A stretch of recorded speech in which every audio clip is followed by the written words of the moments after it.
Hey everybody, Jag TV YouTube channel. Welcome back to JAGcast. I'm sitting here with Mr. Landon Kramer of the Kansas City music scene. Landon.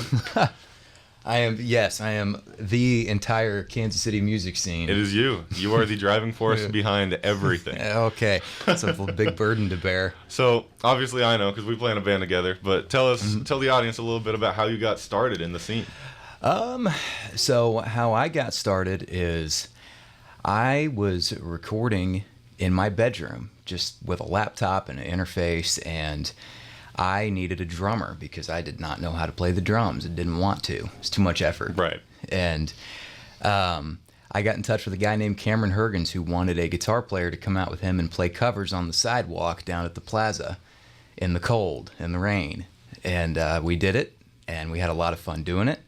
And eventually we said, you know what, why don't we just turn this into a cover band? Why don't we just quit playing Christmas carols and like do the real thing? And he just went around town and figured out like, where do you even play covers around here? It's like, is it all original? Can you even go make money playing covers? And we found out that, yeah, like absolutely you can. It's almost exclusively what Kansas City is cover bands.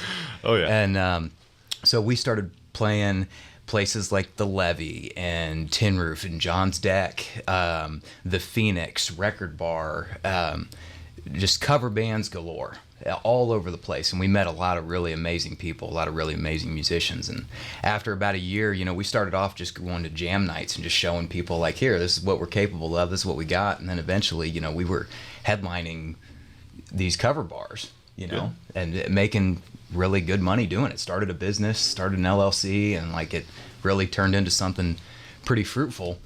And then eventually, you know, we kind of went our separate ways. We started playing in other bands, helping out other cover bands, and you know, eventually we were like, all right, well, I guess we're just kind of done. It fizzled out. Everybody went their separate ways, and then I left. I moved to Florida for about a year, went to college. And I came back home and I joined a thrash metal band called Tyrants Fist, of all things. I wonder if you might know anything about that. I do actually. I'm quite familiar with the band. I hear they have an album coming out. Yeah, they do. They do. Tyrants Fist has an album coming out called Live from the Front Line. It's going to be streaming on everything, CDs, vinyl, whatever you want to get your hands on, we can make that happen. But it's going to be the greatest thrash metal album that's ever been released in the Midwest. Oh, absolutely. So. We're very, very excited for it. From branching out from Ecosystem, which was your cover band, into Tyrants Fist, how's that changed your playing? How's that changed the way you approach things with music? Quite a bit. When we played covers, it was very much these venues give you a set. It's not when you first start, you have a little bit more freedom to do whatever you want. But as you start to get a little bigger, the pool of material that you pick from becomes kind of set out for you because these places have an expectation. They have people coming in all night. You play for 4 hours, no breaks. So they want you to be a jukebox. They don't want you to be your own thing. They don't want you to be creative. They have a formula that they like. And that formula is just rinse, wash, repeat. They'll have you play the same song multiple times in a night because you have people cycling in and out of the bar. You'll have 100 people in there, and then an hour later, you're playing for 100 different people. So they'll give you 40 songs, and then that gets you by for 2 hours, and then you'll just repeat the set again if you run out of material. There is some creativity. You can figure out ways to tie songs together and, you know, find fun things to talk about. You'll joke about what's going on in Kansas City, Travis Kelce, Taylor Swift. Everybody likes to play Taylor Swift covers now. Yeah. But as how Tyrants Fist changed my approach to playing, I never really played in a lot of original music bands. Cover bands were easier, and that's where the money was. So playing original heavy metal music like I've always kind of dreamed of, it's really nice not having to worry about impressing people, as weird as that seems, playing in a band. But not really having to worry about, well, this it doesn't have enough of this or enough of that, or it's not poppy enough, or it's not catchy enough, or it's too slow, or it's too fast. I think there's always going to be a little bit of that concern when you're writing music, but no, when it comes to this, it really is like we're just doing our own thing, and you don't really have to worry about whether the business owner's going to like it, or right. whether the promoter's going to like it, whether you're going to get hired again. When you're getting hired to play your own music, you're just getting hired to be you. And when you play in a cover band, you're not getting hired to be you. You're getting hired to be the person that they've already hired to do the job. Mm-hmm. You're just taking someone's place for a night. Right. So that's what I love about being in Tyrants Fist, is we all just get to be ourselves. Right. Well, very, very well said.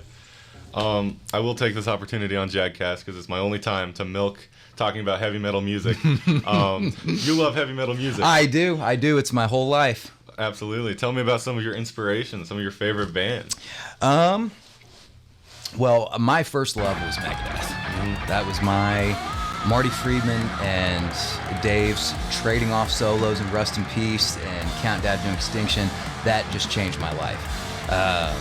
Kill 'Em All, Ride the Lightning, Metallica. When I was 13 years old, that was like heaven on earth to me. Right. Never heard anything like it. That's all I wanted to do, was learn how to play Hit the Lights and jump in the fire. But no, my inspirations definitely changed over the years. I got more into a lot of solo guitar players, so guys like Vinnie Moore and Guthrie Govan, and of course, we mentioned Marty Friedman, Jason Becker too, right. Amazing. So my perspective has shifted a little bit. It used to be just metal thrashing mad all the time, but no, as I approach my twilight years, my perspective changes a little bit. 27. Yeah, 27. It's the end of the road at some point, right? Found my first gray hair this morning. Oh gosh. No, I really like a lot of technical thrash metal, like bands like Forced Entry and Nuclear Assault, crossover stuff, DRI, but a bunch of stuff nobody's ever heard of. Right. But I'm losing my train of thought here. You need to get your bearings straight. Yeah, I need to get my bearings straight. That's right. No, like I said, when I first started listening to heavy metal, it was almost like a competition of like, what's like the most underground esoteric thing that I can just become obsessed with, and then I finally did that, and then it almost kind of became too much. That it's like I'd show people what I listened to, and people would be like, "That's weird." Right. Like, yeah, I know it is, and then as I get older, it's like, you know what? Yeah, this is kind of weird. Like maybe I need to ease off a little bit. Yeah. Maybe I'll listen to some Steve Vai or something to be a normie again. Right. Well, I think we should get Nuclear Assault on BSSD radio, but that's just my opinion. Yeah, I think so. I think Nuclear Assault would be floored. Yep. To be on Blue Springs South. Oh yeah, that'd be pretty cool. Have to call John Connolly on the phone from New York. Well, we've talked about your inspirations and your time in the scene. Tell us about some people that have helped you get there. People you've worked with. People that I've worked with. Well, I think one of the greatest connections that I had when I first got started was the drummer I mentioned beforehand. Yeah. Cameron Hergens.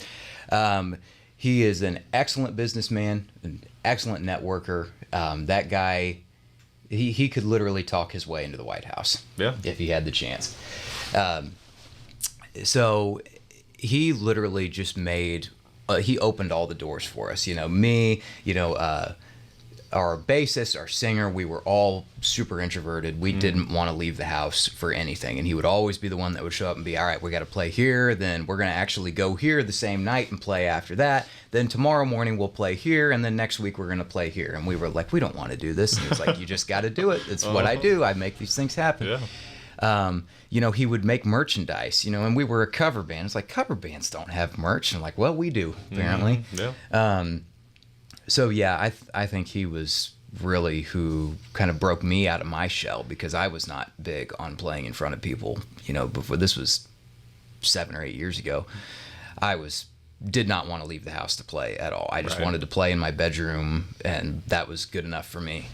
But yeah, meeting him was definitely what changed my life in terms of working on just becoming a showman. And I think I somehow kind of naturally gravitated towards it once I figured out. I was always intimidated, thinking like, I'm not good enough. Like, I'm not a good guitar player. There's no way. There's got to be 10,000 people out there better than me, and there are.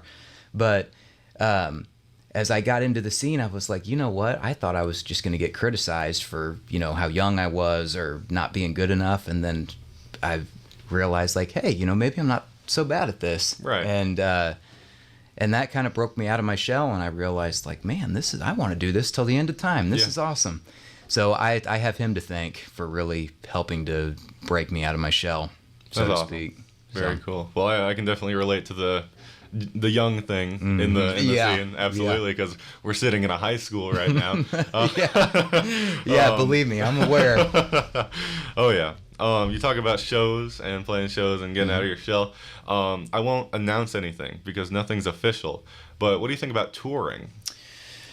Touring is a great way to promote yourself, great way to reach a new audience. It is expensive, it's stressful, but if done right, it's worth it. Yeah. I think in order for it to be done properly, you really have to be very close with the people that you work with, because leaving your state and going on the road that really will expose any stress that you have in a relationship. Right. So any problems that you have with somebody, if it doesn't come out in your normal routine of just practicing and doing whatever, it will come out when you're on the road, because that's a situation where you really put people under pressure. And then you're going to see who can handle pressure and who's going to crack. Yeah. So that's one thing that I would say about touring, is you're going to figure out, it really separates the boys from the men, so to speak. Yeah. Because that's hard. Yeah, absolutely. That's hard. A good way to put that. I believe that's about all the time we've got for JAGcast today. All right. Keep about 10, 15 minutes-ish. Yeah. Landon, I'll let you shout out the band and the socials. Where can we find Tyrants Fist? All right. So where can you find us? We are on Instagram. We are on TikTok at Tyrants Fist. Instagram at Tyrants Fist. You can also check us out at tyrantsfist.com. We've got promotion for the album. You also have a bio. You can meet every single one of us, learn more about all the guys in the band.